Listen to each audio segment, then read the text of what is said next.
મિત્રો, ગાડી ચાલુ કરતી વખતે એન્જિનને બચાવવા માટે શું ધ્યાન રાખવું એ આપણે જોઈએ. જ્યારે ગાડી ચાલુ કરીએ ત્યારે એના આરપીએમ 1000થી ઉપર હોય છે. એટલે કંપનીએ એવું સેટિંગ કરેલું હોય છે કે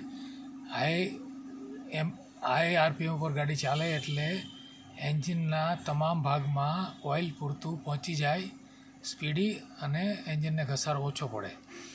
તો એકાદ મિનિટ જેવો સમય લાગે ત્યાર પછી આ એન્જિનની આરપીએમ ધીરે ધીરે ઓછા થતા આવે અને જુઓ આમાં કદાચ એકાદ મિનિટ જેટલો સમય લાગશે. અત્યારે 1500 આરપીએમની સ્પીડ છે એન્જિનની.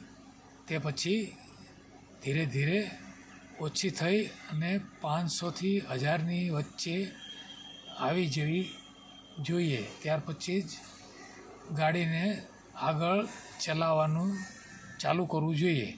એથી જુઓ મિત્રો, એન્જિનની સ્પીડ આરપીએમ ઘટી રહ્યા છે, 1000 નીચે આવી રહ્યા છે.